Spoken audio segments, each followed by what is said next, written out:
So I finally get to the part where I get to give my 2 cents. I get to say what it is I'm exactly going to do as an educator to reframe the way Area 1, this area of teacher-directed large group instruction, has usually and typically been, assumed as. And so when I look back at myself, in a few years, I want you, the new Olivia Dropsick, to think of this Olivia in 2012 as a teacher that wanted to really reframe that idea of large group instruction as one of co-creation and as one of diversity rather than differentiation. And if you read the previous post, I talked a lot about Euler and Cox and about their ideas of inclusive education, inclusive classrooms, and differentiation in instruction. And just to add my personal opinion, I'd like to add that, I'd rather take a stance right from the get-go, one of diversification, as I said in my purpose post, rather than differentiation, because I feel as if differentiation implies a different than, which is a less than, whereas diversification is an empowering and enriching type of approach to education and really just an approach to life in general, and to reframing what we think of large groups instead of large homogeneous groups, but of one of heterogeneity of human experience and existence. And so yeah, I want to be that kind of teacher. And I think that, number one, in terms of communication, we need to think about the fact that as an educator and as a human, we communicate information every day through all different types of ways, and that communication isn't just what are you going to say to your students, but communication is going to be what do you wear and what do you write and what are you hanging on the walls and who do you pick on to answer a question all the time and what groupings do you use, and that communicates things more so than anyone. I think students are intuitive and that children really know when you are genuine or not, and who you like and who's your favorite and who's your not so favorite, and what you think about the world. And so I'd like to be transparent with my students from day one and leave really no time for guesswork as to how I feel about them and what guides me. And I'd like to be transparent in the ways in which I communicate how great I think each of them are. And I truly believe that they all are, and I don't even know them. So I wanted to quote Susan Cox here from 2008 when she said, "Differentiated instruction is teaching with student variance in mind. It means starting where the students are rather than adopting a standardized approach to teaching that seems to presume that all learners of a given age or grade are essentially alike." And she's not the only one that talks about this responsiveness to instruction. Tomlinson as well, Euler as well, Frary as well, Ross Greene as well talk about responsiveness and a building of skills and concepts rather than a building on of content that we perceive and assume to be important for students.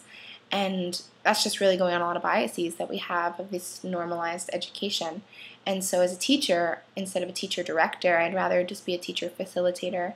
And I really envision a classroom where we have a daily meeting of the minds, where my students can come together with me and the co-teacher and the paras and parents and community members if they want, and we come together and really just engage in Socratic type of discussions, where we engage in whole group discussions, where we are co-creating the learning environment that we want for ourselves, and which empowers and does not privilege any one type of being over another.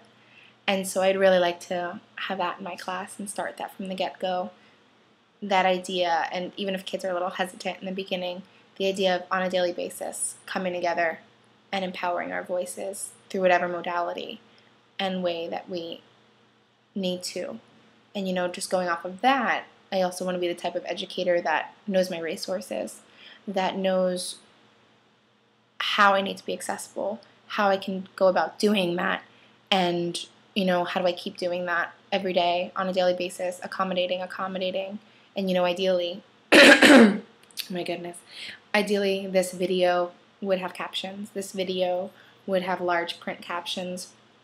The transcript would be available in all different types of script and print for students of various levels and various, ways of learning styles.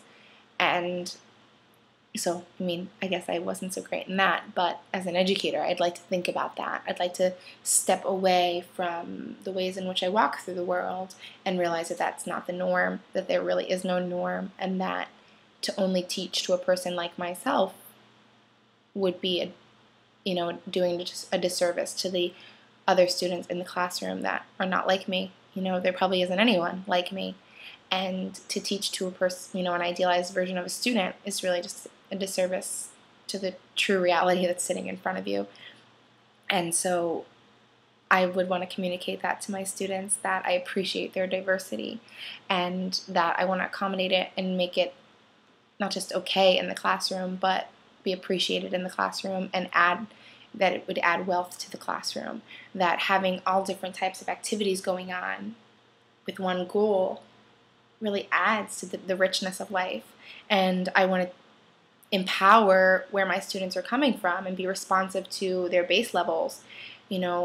Our kids are going to be working with Facebook and Twitter and other types of social medias, and I want to show them that blogging, glogging, tweeting, updating your status, that's literacy. And I want to empower that, and I don't want to diminish that type of literacy. I don't want to diminish that ability that my students are coming in with. And so I want to be that type of teacher that really embraces technology and how it's so interwoven in life. And I want to embrace the diversity of literacy and the diversity of knowledge that my students have. And I want to do that through classroom instruction and through the ways in which I react to different modalities, different presentations. And I want to be the type of teacher that allows a paper to be turned in as a vlog. I want to be that kind of educator. And I also want to be the kind of educator that creates a safe space for my students. I want to communicate that everyone is appreciated in this large group, in small groups, in individual groups.